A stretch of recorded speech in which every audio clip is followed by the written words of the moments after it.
Today we're going to talk about how to schedule and use Google Hangouts here at Keuka College. Let's get started.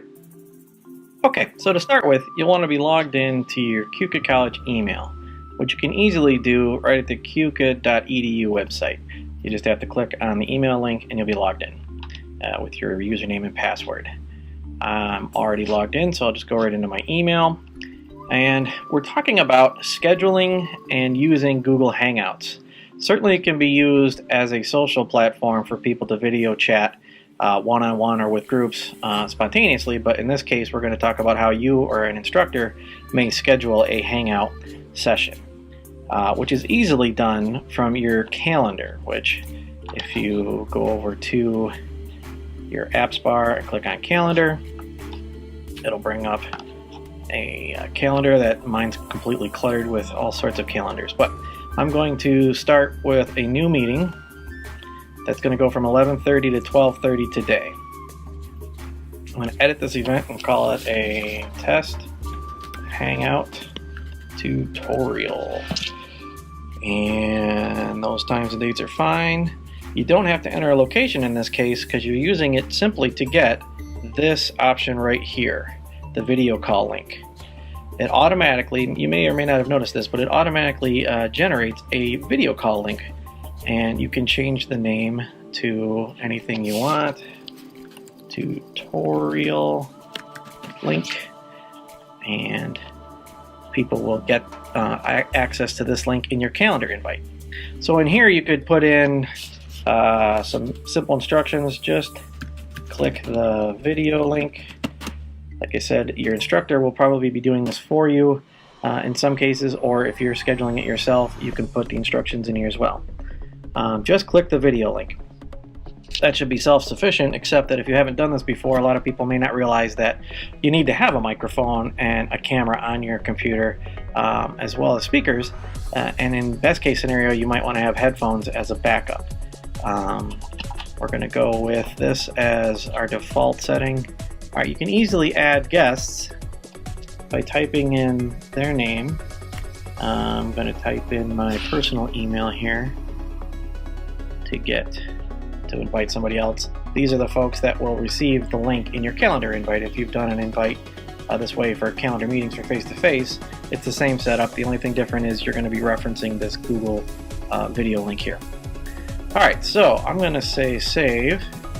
It's going to ask me to invite the external guests. In this case, it's because I'm outside of the Keuka College, but you wouldn't see that notice because you'll be inviting people from within Keuka College, although you can invite people from outside as long as they have a Gmail account. I'm going to say send, and hopefully back in the email is the invite. So your invitees will see something similar to this with the instructions. It says just click the video link, the title of your meeting. You can say, what video link? Oh, video call right here. I can just video call and click on this link. So your instructor, in this case, will go ahead and send you a link so that you know exactly what time to come in and click on the Hangout link. Let's go ahead and do that and see what happens when we open up Hangouts. First it initializes and finds the camera and finds the microphone. But in some cases, you may or may not have used the microphone before, and it may ask you to install a plugin if you're using Firefox. If you're using Chrome, it just works because it's a Google product. But if you're using Firefox, it may ask to install a plugin. Just say yes and go through the process. But once you get in and you've gotten to this screen and you know that your camera is working, you can verify some settings by clicking on the gear icon here and selecting which microphone you want to use. In my case, I'm using the built-in microphone, which speakers, the default speakers, or you could use an output depending on what your computer has.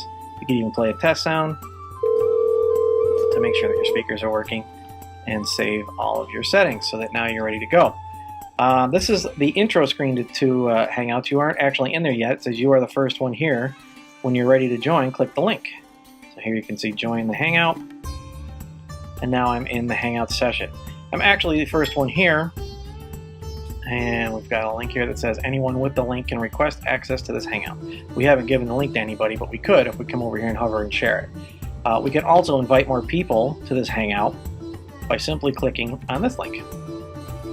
This will give them the link. We could add in their names. Of course, I've already invited me at my personal account, but we can go ahead and do that this way.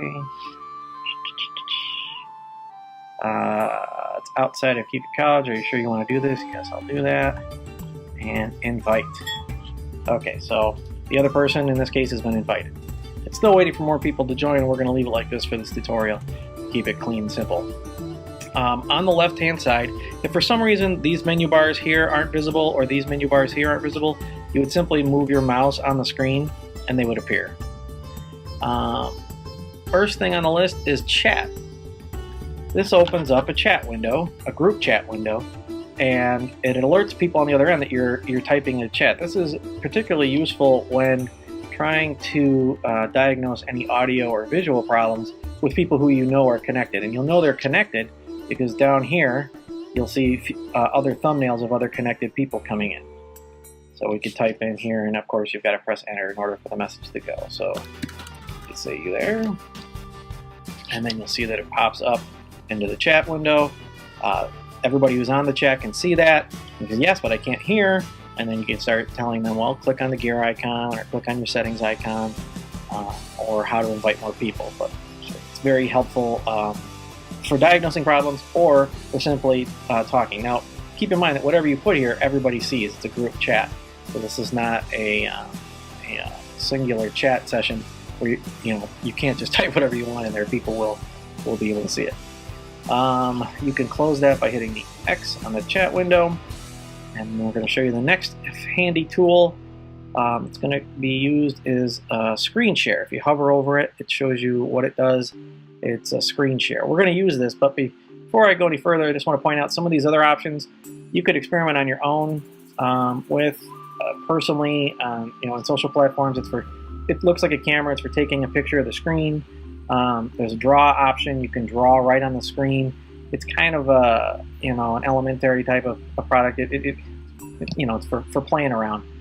There is a Hangout toolbox. This adds more third-party apps, gives you more features. Something, again, it's a little bit more robust than we need to get into in this tutorial right now. And there are Google effects, which put the funny party hats and mustaches and funny glasses on, as well as some sound effects. Very handy when doing video chats with your family and friends, but not something we need to get into through the college platform. So I'm going to show you how to screen share. And when you click on the screen share option, it asks you which one do you want to share, your desktop, the Google Hangouts itself, or another window. I always choose the desktop. That way whatever you see is what everybody else sees, and then there's no question. So I'm going to select the desktop. You see it's highlighted, and I'm going to say start the screen share. You'll get a notice that everybody is able to see your screen share, and you're going to say, "You sure present to everyone?" Yes, I want to present to everyone.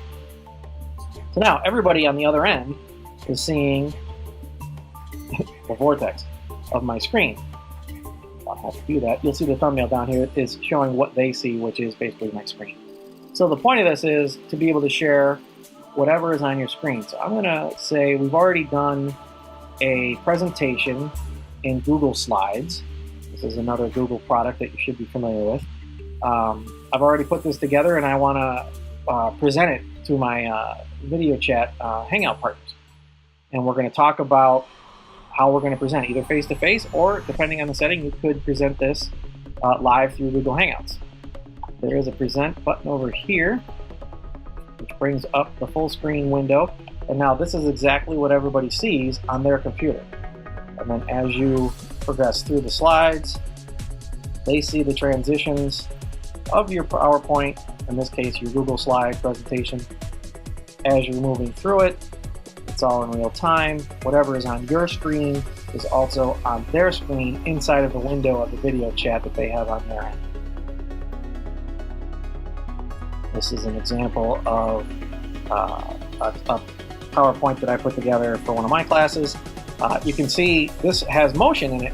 In this particular case, I used an animated GIF, or GIF, I never know how to say that. And you see that they work seamlessly inside of the Google Docs platform. There's another one here that's got some animations to it. Particularly helpful in drawing attention to whatever it is you're showing in the presentation. And as it's working in my presentation, everybody on the other end is seeing it work as well on their window. All right, so then I'm going to close the presentation. I'm going to go back to my Hangouts. I'm done sharing my presentation, so I can hit stop. And when I hit stop, it stops sharing my screen, and eventually it comes back to showing my face to everybody in the video Hangout. I want to point out down here at the bottom corner on the right, you see as I click on my thumbnail, it puts a white box around it. If there were more people in the Hangout, Google tries to do you a favor, and whenever sound is activated at somebody else's end, it automatically switches the camera to whoever is talking. So 4 or 5 people are in here talking and somebody coughs, it's going to go to their camera. It's going to switch to them. If you want it to stop switching around, you click on the thumbnail that you want. And then the white bar comes in, the white box, and it locks in that thumbnail only. And the automatic switching stops. And to release that, you just pop it off again, you just click right on it and it pops it off. Okay, one last thing I'd like to show you is it's not just for video chatting, it's actually got another feature where you can invite someone simply through their phone or a landline if they don't have a computer, but they still want to be part of your meeting. It's basically like adding a person to a conference call. And I'll show you how to do that here. You click. Again, if you don't see your menu bars, you can click on the screen and move your mouse around, and the menu bars will show up on either side. We're going to go down here to invite people link. You can see the little person and the plus sign because you're going to add more people to this. And it brings up the invite option, which we did before to invite an external person who wasn't already a part of this session. Or down here, there's an add telephone option. And this is really powerful.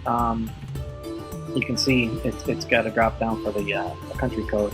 Right now in the US, this is free. If you were trying to do this to another country, there may or may not be fees if you had friends or family that you wanted to connect with this way. Voice over internet protocol, the dialing a phone over the internet. Sometimes is free, it'll tell you if it's not. And you'd have to pay to get access, but either way, it's pretty cheap. In this case, I'm going to show you, I'm going to call my desk phone 527-523, brings it up, I'm going to hit call. Should hear my desk phone ringing in a moment.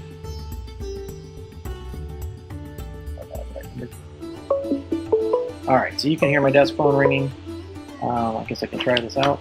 If I answer the phone call. The person on the phone is now part of the tutorial. In this case, your video chat. You'll hear the echo going on. This is a very good example of why you don't want more than one microphone available within proximity of another microphone, or else you get echo problems. Alright, so that person will leave. You can see that their window opened up down here. They can hear all the audio. Of course, they can't share in any of the screen sharing or any of the video chat aspects. But that's also another way to troubleshoot. If for some reason somebody didn't have a microphone or it wasn't working on their end, or their tablet wasn't compatible, but they could see, they were just having audio issues, you could call them on their phone. I had to do that once with a meeting that I was running. They could see, and for whatever reason, their computer wasn't talking to their software and their hardware, and the microphone wasn't working. So called her on the cell phone. She was able to participate in the meeting that way. But of course, if you've got somebody who's traveling, maybe they're in the car, they're at grandma's house, they don't have a computer with them, but they could call in, they could at least participate in the session via audio that way. Alright, so if you have any questions, your instructor should know how to get a hold of me, or feel free to email or give me a call. Thanks.